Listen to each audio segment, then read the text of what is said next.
Bonjour, dans cette vidéo, on va apprendre à créer un tableau croisé dynamique.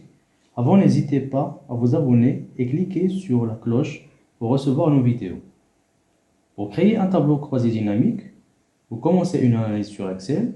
Il faut d'abord nettoyer votre base de données, tel déjà expliqué dans la vidéo, dont le lien est affiché en haut. Donc, pour commencer, on a une base de données des ventes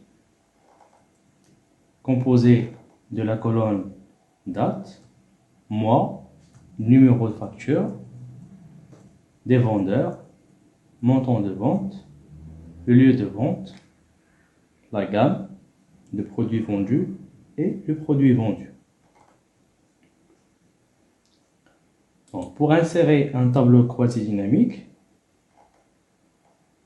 comme étape première, il faut sélectionner la base de données en cliquant sur le bouton CTRL étoile. Après insertion et puis tableau croisé dynamique. La boîte de dialogue affichée nous informe qu'on doit choisir soit de créer une nouvelle feuille, soit d'utiliser une feuille déjà existante. Donc, pour notre cas, on va créer une nouvelle feuille de calcul. OK. C'est parfait. Donc, ici, un champ de tableau croisé dynamique composé notamment des en-têtes de la base de données, aussi des 4 cases, filtres, colonnes, lignes, valeurs. Donc, on va commencer à créer un premier tableau croisé dynamique en glissant le champ gamme sur le volet ligne, en glissant le champ montant au niveau de la case valeur. Donc ici, qu'est-ce qu'on a? Grâce à ce tableau croisé dynamique, on a regroupé les informations de telle manière à ce qu'on ait l'ensemble des ventes par rapport aux 5 gammes. Donc, pour un meilleur affichage, on sélectionne ces montants, séparateur de milliers, on clique ensuite sur Analyse, option du tableau croisé dynamique, option, affichage. Ce qui va changer, c'est que on va choisir une disposition classique qui va permettre que, au lieu d'afficher ici étiquette de ligne,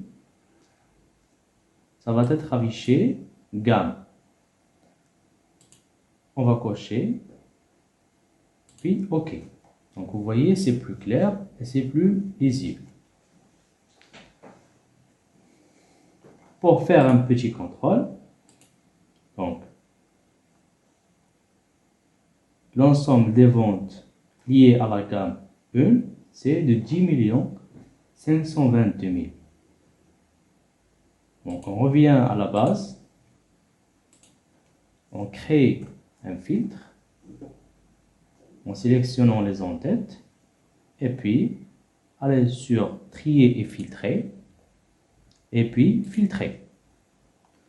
Donc on est intéressé par la gamme 1. Donc on décoche l'ensemble des gammes et on coche seulement la gamme 1. Puis on clique sur OK. Après, on sélectionne pour faire la somme des montants de la gamme 1. Et vous voyez ici que la somme est affichée de 10 522 000. Donc c'est cohérent. On va faire un autre essai. On va désactiver le filtre en allant sur trier et filtrer, effacer. pour effacer le filtre. On sélectionne la base de données en utilisant CTRL étoile, puis insertion, tableau croisé dynamique. Dans notre cas, c'est qu'on va choisir une feuille de calcul déjà existante, puisqu'on l'a déjà créée. Voilà. Donc, on va choisir l'emplacement exact de notre deuxième tableau croisé dynamique, puis on clique sur OK. Le voilà affiché. On va faire une autre simulation. Cette fois-ci, on va choisir le champ vendeur en le glissant sur la case ligne et montant, en glissant le champ montant sur la case valeur. De même, un petit ajustement de la mise en forme, séparateur de milliers, analyse, option du tableau croisé dynamique, option, affichage, disposition classique, OK. C'est très bien. Donc, au niveau du tableau croisé dynamique, on peut reclasser, par exemple, les gammes ou bien les vendeurs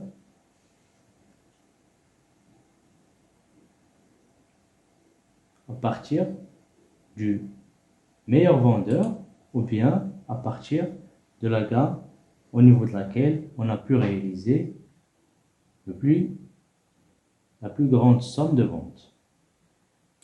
Donc, on clique sur ce bouton, option de tri supplémentaire, tri descendant, ça veut dire de la plus grande valeur à la plus petite valeur par rapport au montant. OK. Et vous voyez que les gammes se sont reclassées à la base du classement des montants.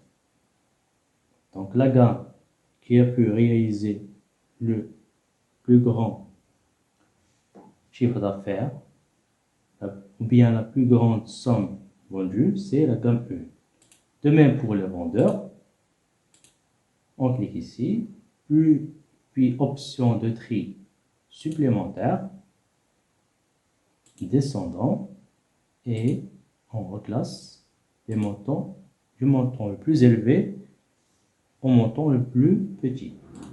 OK. Et donc, ici, ça s'affiche que le vendeur qui a pu réaliser le plus grand chiffre d'affaires, c'est le vendeur numéro 1, suivi par le vendeur numéro 12.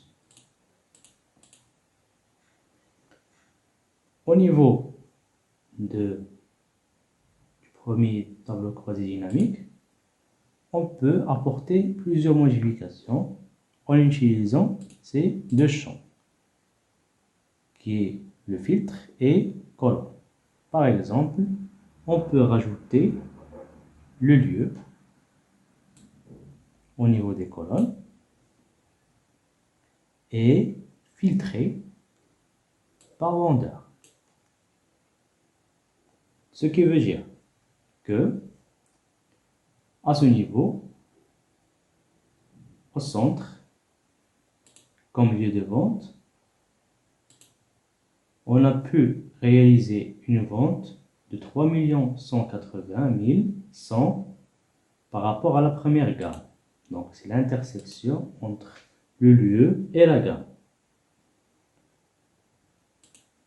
Cela pris en considération de tous les vendeurs. De même pour l'Est, le Nord, le Sud, par rapport à toutes les gammes de produits. Par exemple, l'intersection G8, Sud, gamme 3, nous indique que ce montant est la somme vendue au Sud par rapport à la gamme 3. Tout vendeur confondu, parce qu'on n'a rien décoché. Maintenant, si on veut savoir, par exemple, le montant des ventes Ouest gamme 3, par exemple. Donc, pour le premier vendeur, donc on décoche tout et on coche le vendeur en question, le vendeur 1. Donc, qu'est-ce qu'on a dit? Gamme 3, Ouest. Le montant des ventes réalisées par ce vendeur est de 300 000. Pour vérifier par exemple ce montant, on va revenir au niveau de notre base en sélectionnant le vendeur en question, qui est le vendeur numéro 1.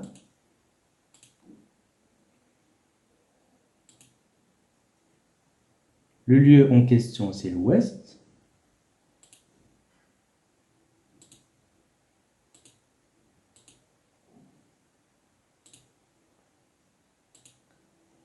Et il s'agit de la gamme 3. Gamme 3.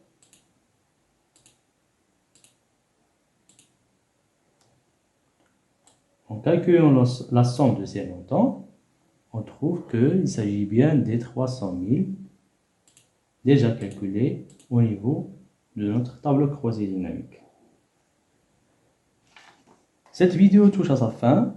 Vous allez trouver en bas dans la description le lien pour télécharger ce fichier. N'oubliez pas de nous laisser vos commentaires et vos questions. Si cette vidéo vous a plu, faites un j'aime et partagez-la. À très bientôt.